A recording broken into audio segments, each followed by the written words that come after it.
Hey cats, what's happening? If you're a biker like me, and look back on all the years you've been riding, tell me you haven't been pulled over at least once, maybe a couple times by the police. Yeah, I got a good story about that, and I'll get to that in a minute. How's everybody doing this evening? It is coming up on the end of December. The very end of it. Christmas is past. New Year's is just in a couple days here. So, big party? Not really, not for us. I get too old for that stuff. But we'll have a good meal anyways and maybe celebrate a little bit. I've got some bottle rockets I can shoot off in the backyard, make a little noise for the neighbors. Anyway, to get to my story, you know, I used to really like to pack up the gear on the bike and head out on the highway and do some traveling. I'd load everything up on this fat boy. I'd take this passenger seat off because I didn't have any need for it. It just comes off real easy. And then they gave me from here back luggage space so I could really pile the stuff on. That's done easy enough with bungee cords. I got my old leather jacket bungeed on there right now. Just hooked right onto the... There's actually some brackets under here for the saddlebags to keep them from scraping on the wheel and stuff. So it's easy to hook the bungees right onto that. I always use these rubber bungees here, and I got, you know, kind of a whole collection of them, all different sizes, and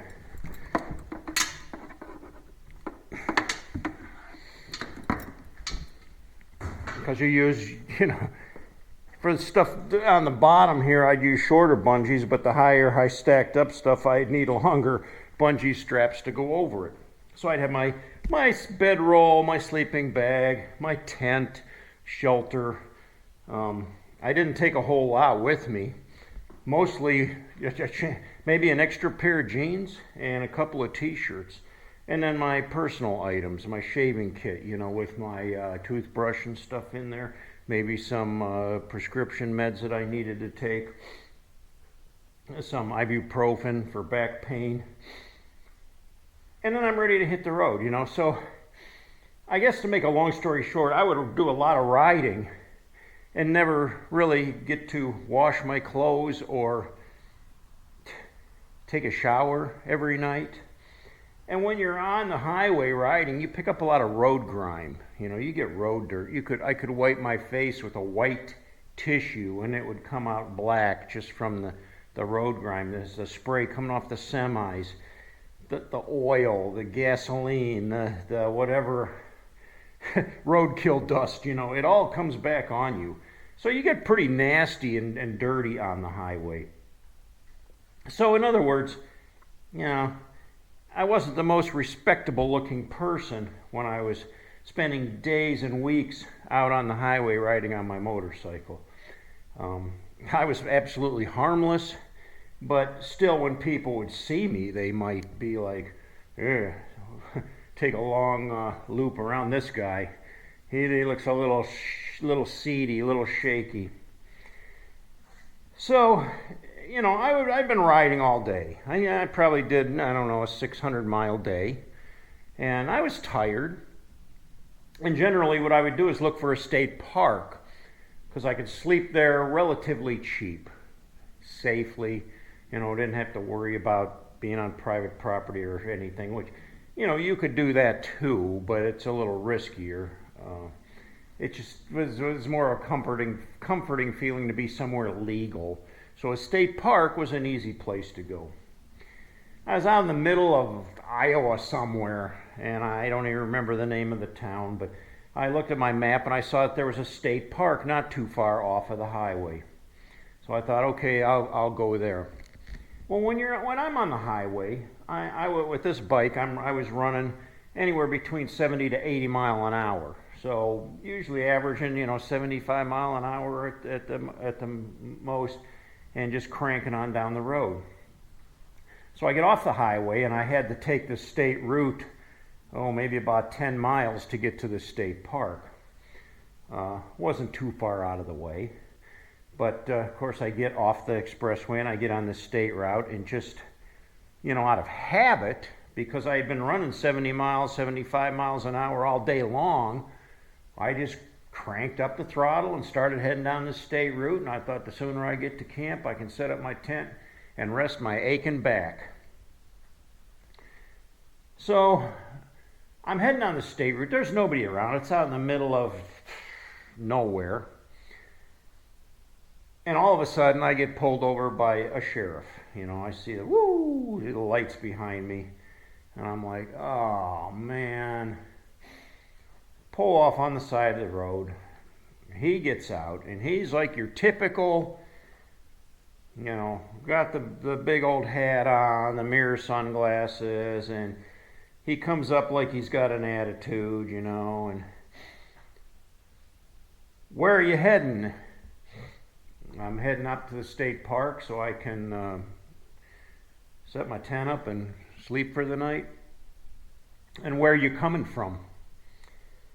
Well, I've been riding all day, but I came from probably South Dakota, I'm guessing.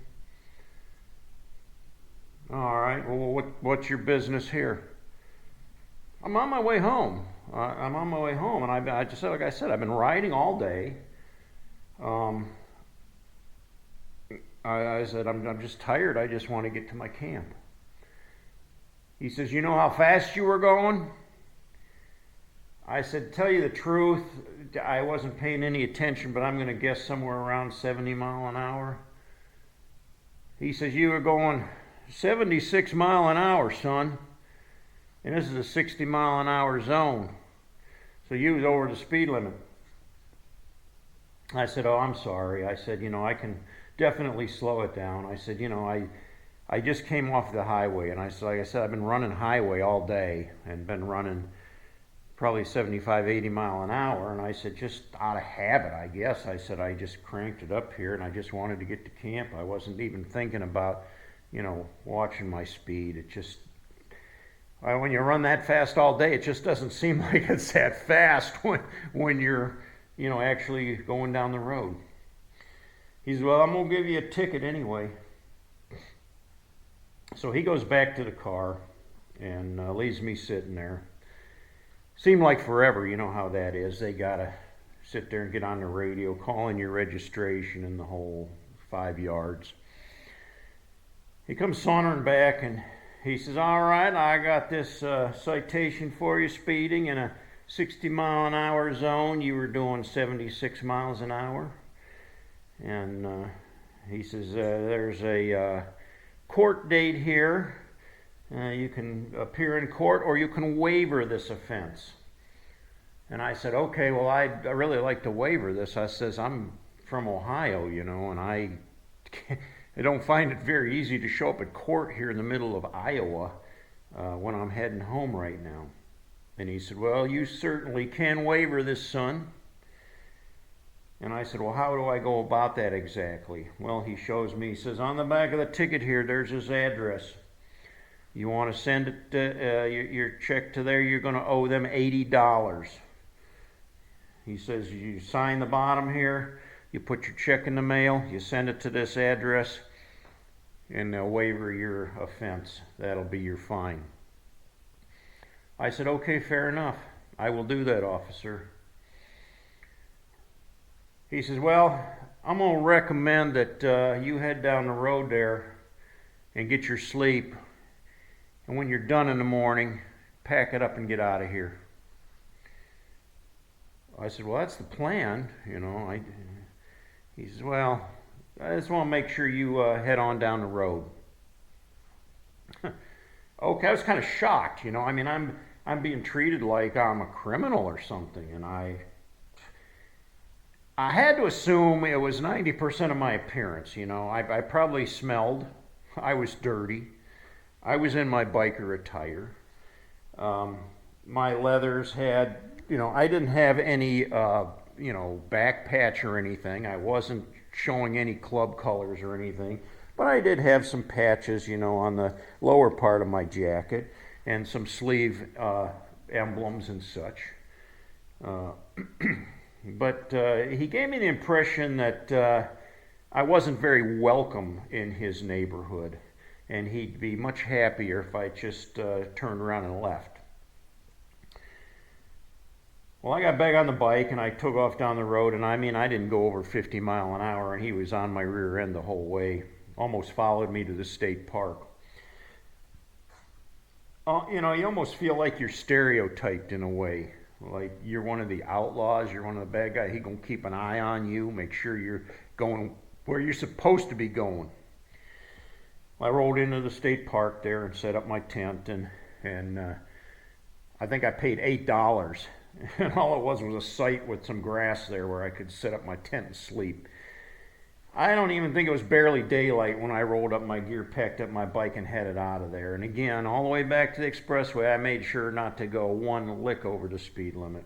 I wasn't about to have him waiting for me again. Made it home safely then. End of that story, but not the end of the story. As soon as I got home, I went straight to it. I wrote that check, I put that thing in the mail, and boom, I thought, whew, good, that's off my back. $80 out of my wallet, ouch, that hurt at the time. I wasn't very wealthy, so that was scraping the bottom of the bucket. But I paid the fine, and everything was well until about 2 weeks later. I got a phone call, and it was from some woman that claimed she was with the courthouse in that county, and she told me that I was due to show up in court, and I had not shown up in court. I was in contempt of court, and I was going to jail. And I said, ma'am, I waived my ticket. I sent that money in with a personal check as I was instructed. Actually, it was a cashier's check is what I was instructed to do, and I did that. Whether that was the right thing to do or not, I don't know, but I sent it to that courthouse, and she claimed, no, you were supposed to be in court, and there was no waiver on this offense at all. And she said, you are in contempt of court right now, and I'm putting a warrant out for your arrest. I said, well, that's ridiculous. And she said, not only that, we're going to revoke your Iowa state driver's license. And I said, wait a minute. I said, you said Iowa? She said, yes, sir, your Iowa state driver's license will be revoked. You will no longer be able to drive in this state. I said, ma'am, I don't have an Iowa state driver's license. I have an Ohio, OHIO driver's license. No, she says, you have an Iowa driver's license. I have the records right here in front of me. She had the wrong guy. She had the wrong address and everything. Apparently there was another guy with my name that somehow got mixed up, and she was hammering me about this. I told her, I said, look, I paid my fine as I was instructed to by the sheriff. I did everything that I was told to do, and I said, I'm not going to be in Iowa anytime soon. I'm not driving there. I'm not going to court there. I'm not doing anything there. And she said, fine, well then there's a warrant out for your arrest. Well, I said, okay. Well, I felt pretty confident that that wasn't me she was talking about, because it was the same name as me, but the address and it was an Iowa address, and it was some town in Iowa somewhere. And I thought, no, that's not me. I don't know how they got a little hunky-dunky courthouse somewhere, and they got everything all mixed up. So, but I'll tell you what, that stressed me out a little bit, because in that kind of a situation, you're never quite sure exactly what's going on, She was telling me I owed them another $500, that I had a warrant out for my arrest, that I was going to serve time in jail, and on and on and on and on she went. And, the bottom of the story is, I never did any of that, and frankly, kind of made it a point never to go back through Iowa again, just to be on the safe side. And if I ever do have to go through Iowa, I think I'll follow the speed limit from now on. Be careful when you're out there, man, especially when you're out traveling around in these places that are unfamiliar, because sometimes it's the law you gotta watch out for. If you're on a motorcycle, they may not be very kind to your presence there. I've heard there's places like down in Louisiana where you really got to watch it, because the police there are, well, it doesn't. I know there's stories that bikers will tell you that haven't gone over very well. If you got a story, something similar, share a quick synopsis down below in the comments. I'd like to read them. I'd like to hear your story too. Thanks for watching, guys. I appreciate your dedication to my channel. Hey, if you haven't yet, subscribe. Hit that subscribe button, the red subscribe button, and get subscribed. If you hit that little bell, it's supposed to give you a notification each time I post a new video. So you'll be the first one on it every Thursday evening and every Sunday evening, as long as I can continue doing it. Give me a like. Thanks for watching, cats. Until next time, ride hard and die free.